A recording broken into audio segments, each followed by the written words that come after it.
En el estudio nos acompaña el escritor Jesús Lemus. Vamos a hablar acerca de Los Malditos 2, El Último Infierno. Gracias, Jesús, por venir. Gracias por invitarme. Y gracias por compartir estas historias tal cual como tú lo dices, desde el infierno. Sí. Tú estuviste preso en Puente Grande. Así es. ¿Cuánto tiempo estuviste? Estuve... ¿Qué te llevó ahí? Estuve 3 años, 5 días, y lo que me lleva ahí es una venganza desde... Yo siempre lo he considerado desde el poder, porque yo soy periodista de Michoacán, y en Michoacán yo tenía un diario donde yo publicaba y hacía crítica a los amigos personales de Felipe Calderón. Eso le molestó sin duda alguna, y eso fue lo que hizo que yo llegara a la cárcel de Puente Grande acusado de delitos de narcotráfico, cuando yo era el que estaba señalando en mi periódico. Claro. Ese tipo de relaciones de narcotráfico con amigos del presidente Calderón, entre ellos Jesús Reyes. Y comentas aquí que te tenían en un nivel de peligrosidad igual que Caro Quintero. Sí, sí, por eso. O sea, me abren un proceso al vapor, me iniciaron inicialmente en Guanajuato, pero luego de ahí me trasladan a Puente Grande, donde me clasifican como reo de altísima peligrosidad, pues seguramente por la consigna, por el señalamiento. Allí es donde, en ese nivel de peligrosidad, me colocan con los reos de más alta peligrosidad, como este caso de Rafael Caro Quintero, del Mocho Orejas, o del Grande, o de Mario Aburto, del asesino confeso de Humberto Rodríguez Bañuelos, el asesino del cardenal Posadas Ocampo. Claro. Tú lo que haces es aquí plantearnos, digamos, el acercamiento a las personas sin juicios de por medio, es decir, la experiencia que tú tuviste con la persona, no con el criminal. No con el criminal, exacto. Es lo que yo trato de reflejar primero en el libro Los Malditos, la primera parte. Hago un retrato de cómo son los criminales dentro de la prisión, y trato de llevarle a la gente un documento periodístico 100% de cómo viven los presos dentro de la cárcel, los presos más mediáticos. Y en este libro del El Último Infierno, Los Malditos, la segunda parte, trato de llevar, aparte de ese retrato de cómo viven esos presos de importancia mediática, hago que algunos cuenten sus propias historias por las razones por las que están ahí dentro de la prisión. Y además, tú mencionas que tu labor de reportero es lo que te salva de alguna manera de ese infierno. Sí, finalmente fue lo que a mí me ayudó a sobrevivir dentro de la cárcel, el no sentirme responsable de lo que falsamente se me estaba acusando, de ser narcotraficante, de ser miembro de la familia michoacana.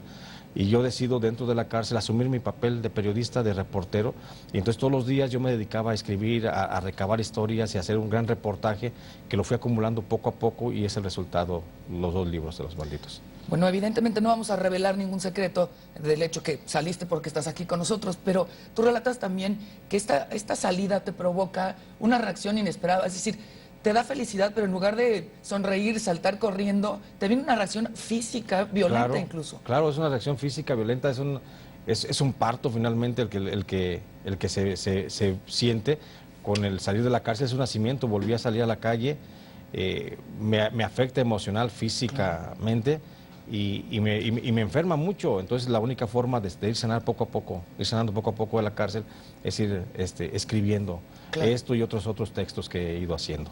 Porque además en las películas, en las series nos los plantean como abres las puertas y ahí está tu familia y tu novia y se abrazan.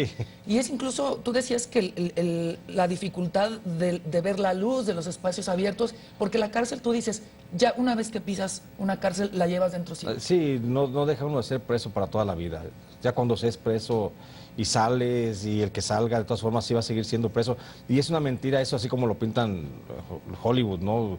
Que sale, se abre y vuelve otra vez a ir a la cantina y a verse a los amigos y a festejar o a reunirse. No es cierto, eso no es cierto. O sea, es un impacto increíble el que sufre uno tras salir de la cárcel, que llevan varios meses.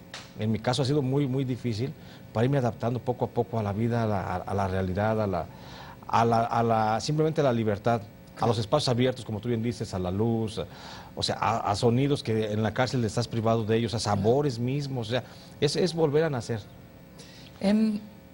¿Por qué abres con Caro Quintero? Porque aquí hay varios personajes que conocemos, algunos a lo mejor no tan conocidos, pero de igual peligrosidad, pero hablas de Caro Quintero, de tu experiencia cuando te enteras que sale, y del cariño que le tuviste y que le tuvo mucha gente dentro del penal. Claro, como preso que era.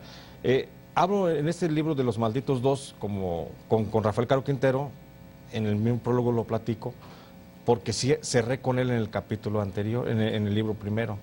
porque cierro con él cuando él ya se es trasladado a la cárcel estatal de Puente Grande y comienzo por eso, en una situación de orden cronológico a lo mejor, pero en realidad también por la estima que dentro de la cárcel nos tuvimos, dentro de la cárcel tuvimos una afección los dos, en la que nos veíamos como iguales, éramos de hecho iguales, éramos los dos presos. Él traía sus cosas, yo me estaba defendiendo de un hecho falsamente imputado, y él sabrá cómo lo hizo luego, cómo sale, yo salgo también, pero en el periodo que nos tocó vivir en la cárcel, en los 2 años y 6 meses que estuvimos juntos, porque compartíamos prácticamente el mismo pasillo, él estaba en la celda 150, yo estaba en la 149, éramos vecinos de celda. Entonces, en ese tiempo él me dispensó una muy buena amistad y a lo mejor también por eso hay una influencia de él en mi persona al momento de escribir. Claro. Jesús Lemus, ojalá que este libro nunca se hubiera escrito, ojalá. Pero lo tenemos aquí y te agradecemos mucho por compartir esta experiencia. Los Malditos 2, El Último Infierno, Jesús Lemus estuvo aquí con nosotros. Muchas gracias. Gracias.